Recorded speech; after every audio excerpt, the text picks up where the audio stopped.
Yo, what's up? Dope to see you again. And in this video, we're going to be getting into Carlos Alcaraz versus McDonald in the 2022 Western and Southern Open. So if you're not familiar with who I am, my name is Chase Arevalo, and I coached at IMG Academy. I played Division I tennis, and I was mentored by Rick Macy when I was a director at his academy. So yeah, without further ado, guys, I'm pumped to make this video. Let's get straight into it. Here we go.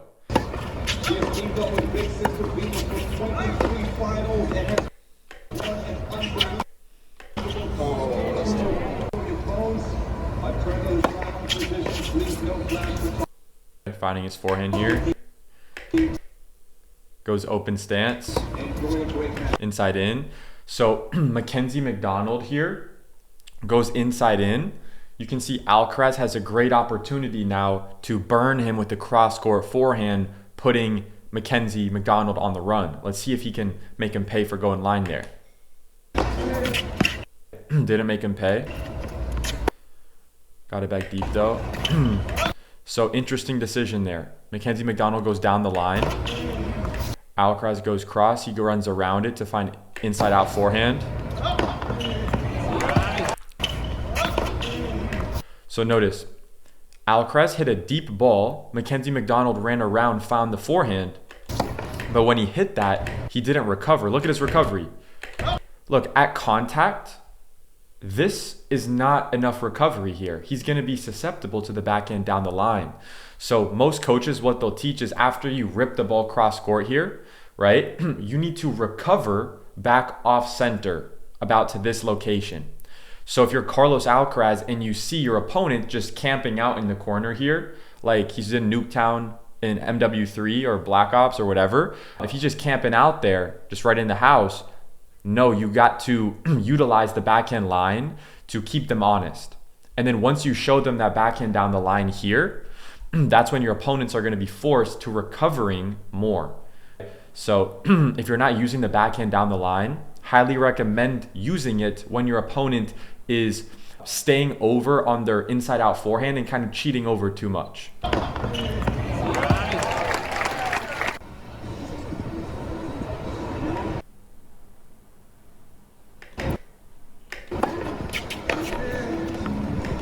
On the run forehand, open stance.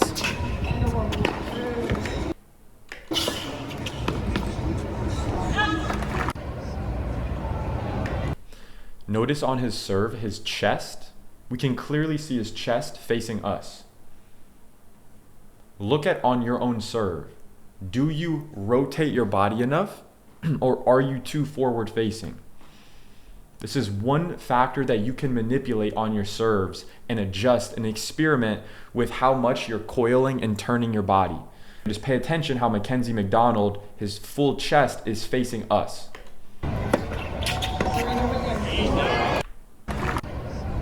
Look at Carlos Alcaraz's footwork on the return here. Makes contact with the ground. He split steps.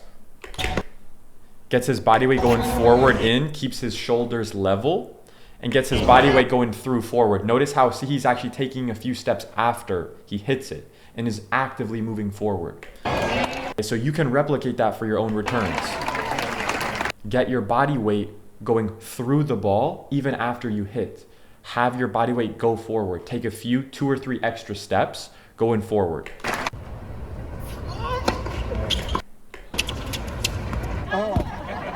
That's not a bad miss though. He missed it a little bit long or a lot long, but if there's a miss on your returns, that's one of the best misses you can make. Missing it deep, middle, but he just didn't hit that right. So pay attention to his decision making here. This is a serve +1 combo. He serves, gets a short ball. He's saying, I'm going to use the serve +1 combo here. Now, am I going to go cross court or am I going to go down the line? He has the intention of coming into net after this ball. So see what he does. He rips it down the line. And notice, why doesn't he go cross court? Because from this recovery position here, from McDonald, look at where he recovers. Can Carlos Alcaraz hit a winner cross court? Is he going to have some doubt that he can hit a winner cross court here? The ball's not that floating up in the air, so Alcaraz probably has some doubt that he can hit a winner cross court. So it's very simple. I can't hit a winner cross court, so I'm going to rip it down the line if I'm thinking about this like an approach shot coming into net. So it's very simple why he went to that location. And you can apply that for your own game as well. A lot of players, they don't know, when I hit a good serve and get that short ball, should I go cross, should I go line? Just simplify it, guys. Just simplify it. If you can't hit a winner cross court, go down the line on your approach shots. It will help you tremendously.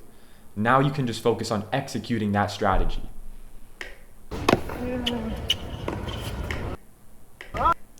Notice how Carlos Alcaraz keeps his left hand on the throat of the racket until the ball bounces. Notice how his racket head is above his wrist. The tip of the racket is above his wrist before he goes forward.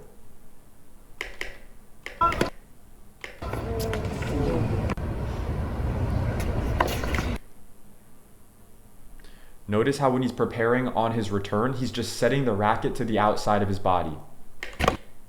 He's not getting his elbow so bent at the beginning. He's simplifying the stroke. So what you'll see is some of the guys who have that more modern ATP style forehand where they're loading up here, right? They don't necessarily need to do that on every single return on their forehand, right? They can just start with their elbow a little bit more extended, and that can help them simplify the timing and make the timing easier. So let's take a look at that again. So see how it's bent a little bit, but he's not focused on getting the elbow so high up. He's not preparing the same way he does on his normal forehands.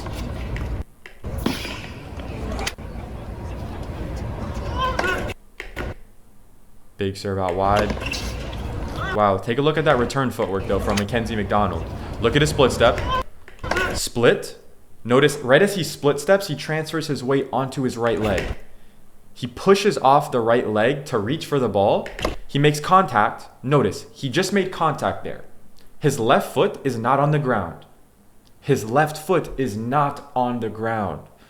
Then after contact, his left foot touches down. So when you're on the run, when you're on the stretch, when you're trying to time even returns like this, make sure you're really thinking about the timing of the right foot, the contact point, and the left foot. That's one of the best things to focus on when you're trying to improve your returns.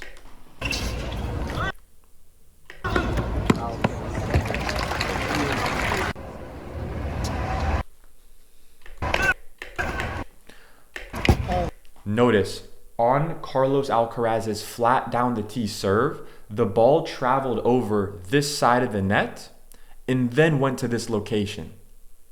So when you're going for your down the tee serves, visualize a square right here. Visualize a square right here. And yes, you want to obviously aim at the actual target, the spot on the court. But where does the ball have to pass through first? It has to pass through that window if you're not hitting that checkpoint currently. So that could be one thing you spend a few days or a few weeks working on, with your main objective being, let me serve within this particular target when I'm going down the tee. I've seen some coaches actually bring out like some kind of like hula hoop looking circle and putting it there so that it's a clear visual for your students to use as well. So that's good as well, but you can also just visualize it and use your imagination there as well.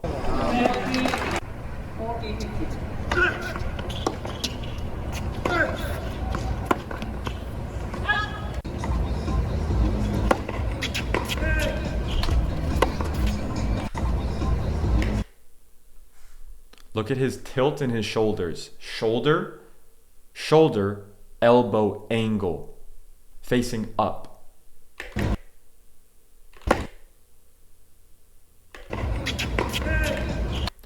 Notice the left hand is on the throat of the racket until the ball bounces. Notice how his elbows aren't down, his elbows are up. He's airing out his right armpit, and his left arm, from his left shoulder to his left elbow, that part of his arm is completely parallel with the baseline. If anything, it's even turned more. Alcaraz even turns it more than that. But the checkpoint for you to hit is the left part of my arm here, is this parallel with the baseline when I'm turned? That's how you know you're turned fully. He keeps the racket on the right side of his body the whole time. He never takes it back behind the hitting side. And he gets his right elbow to be essentially completely straight at contact. He has very solid technique, very clean technique.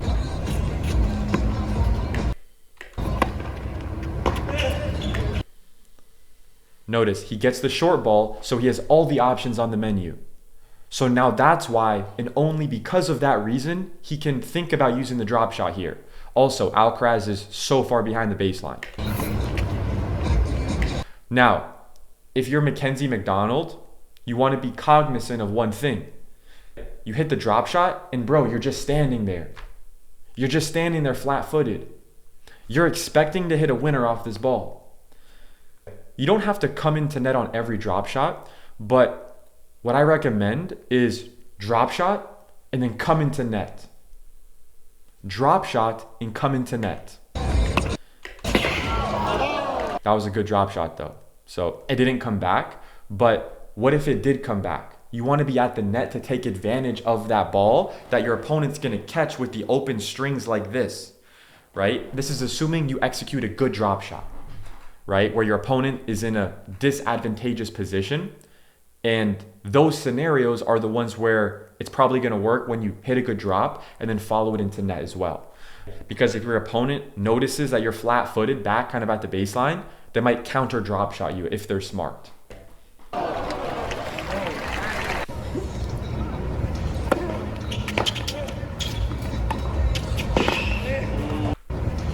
Pay attention to Mackenzie McDonald's decision making here. Hits a good serve, goes in for the serve and volley, it bounces. He prepares, he sets his racket with the edge of his frame facing forward. So if you are standing, let's say you're in the crowd sitting right over here, and you're these two guys right here, you can't see the strings on his racket. You cannot see the W on his racket if you're one of these guys over here.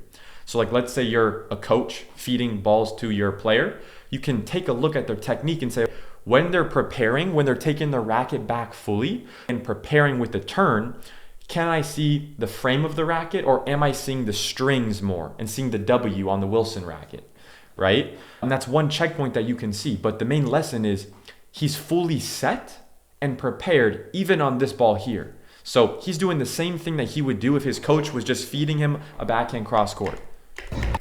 And he goes down the line here.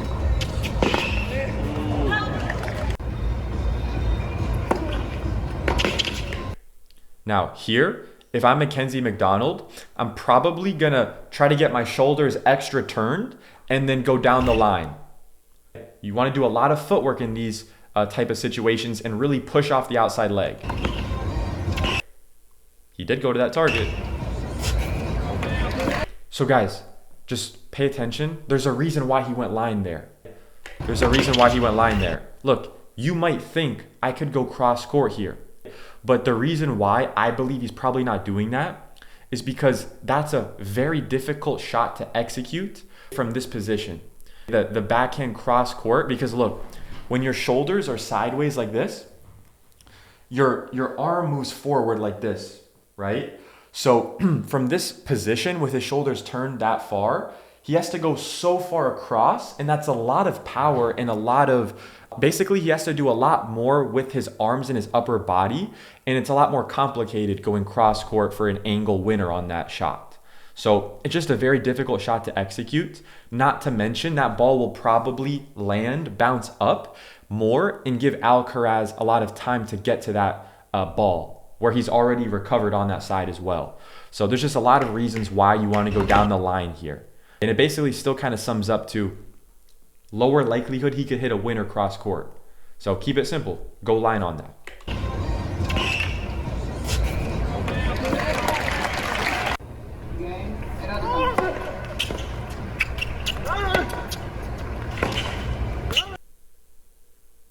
Push off the right foot. Notice how he kind of pushes forward. You see that? He pushed off the right leg, is getting his body weight actually forward a little bit, Oh, and he actually plants on the right as well. It's really good body control there.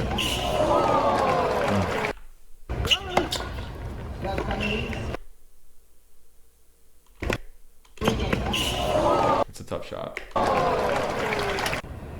Mackenzie did a good job getting that ball to his feet there.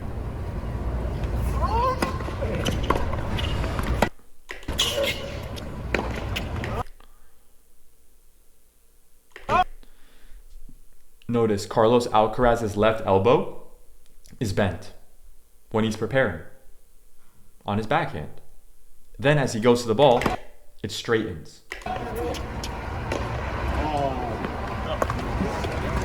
Good split step by Alcaraz. He's still doing the work regardless of if his opponent misses.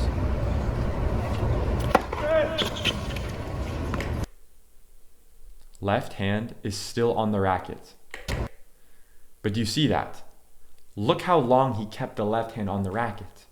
So if you're a higher level player, maybe like 9, 10, 11, 12, 13 UTR, for you specifically, it might even make sense for your coach to tell you, you need to keep your left hand on the racket even a little bit after the ball bounces. Just to keep you more connected, because you probably accelerate a lot faster than maybe some of the lower level players, right? And you're really athletic. So for you, it might actually make sense to be programmed to hold on even longer. And just notice Alcaraz is doing that. Open stance. Wow.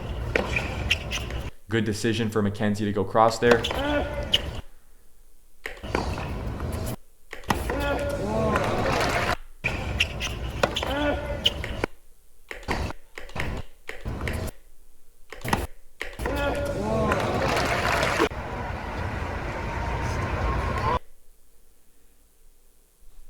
Notice the angle of Alcaraz's legs right before he pushes up.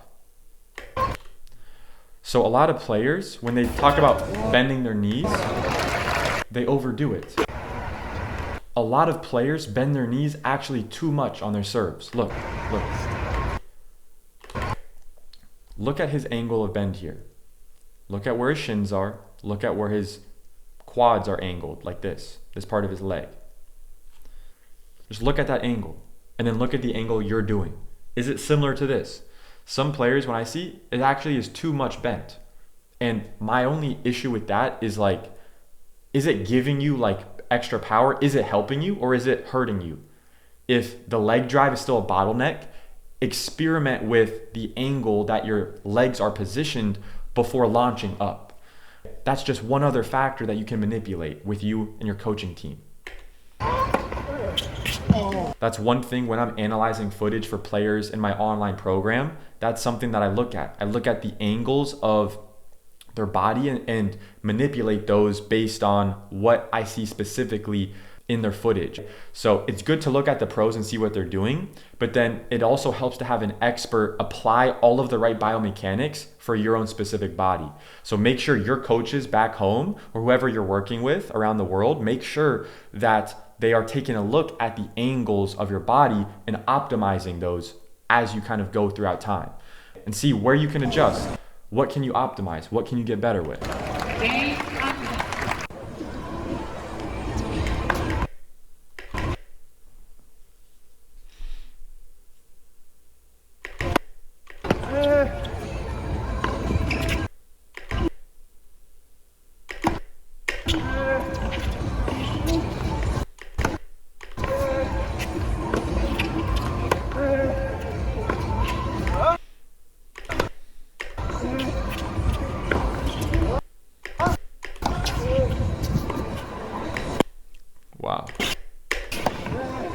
Wow, that's crazy. That's fucking crazy.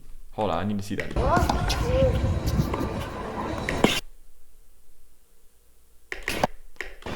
I mean, that's a joke. That takes a lot of core stability there. That's absurd.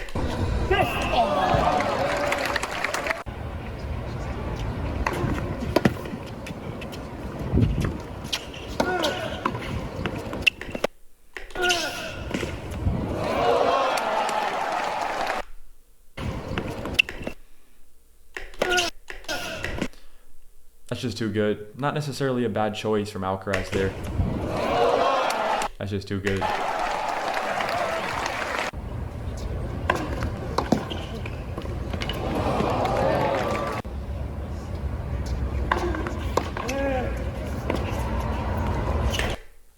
Drop shot. Let's see there. Let's see if he was in position to have every option on the menu. So let's see, with this, he went for a drop shot. Let's see, could he hit an approach shot anywhere he wants? Could he do whatever he wants with this shot? Does he have every option on the menu? Let's analyze it. So technically speaking, I do think that he could rip any shot here, right? He's not so far into the court. However, he could totally rip an approach shot anywhere he wants here. So technically speaking, every option is on the menu for him. It's just not the shortest ball ever, but he can totally hit a drop here. Yeah, that's just execution. So there it's like, I made the right decisions. Be confident with yourself. If you're in that same scenario, you just didn't execute the drop shot, right? So let's see if he applied execution and like the right technique on the drop shot. Let's take a look at that part. So on the drop shot, he's doing a good disguise. He's setting up like he's gonna rip the forehand. Then what you wanna do is you wanna prepare with the racket high and go high to low. Let's see if he does that. He goes high to low. He stops the racket at contact. One thing potentially he could have done better is this, which is he wasn't extremely balanced and stable at contact. See, he's kind of still moving through the ball. So that's just one factor that's gonna make the execution of the drop shot a little bit harder. So you could argue that because I'm on the run, I'm moving a little bit more now, maybe I don't have another option, right? Or as good of an option there. But if you're Alcaraz, I mean, this guy's totally made that shot. So these are very kind of nuanced points, but he did prepare the right way. He went high to low. He stopped the racket at contact. And maybe he could also absorb into his legs a little bit better and kind of get a little lower as well. But that's really everything I see there. But yeah, guys, I hope you have an amazing rest of your day today. Make those sacrifices that you know you need to make to hit your goals. And yeah, if you got any value out of this video, like the video, comment on the video, and subscribe to the channel. And if you have any questions, I highly recommend following me on Instagram if you want to see some more like behind the scenes stuff. And yeah, follow along. We got a lot of dope content in store for you guys. But yeah, with that being said, I'll see you in the next video. Peace out.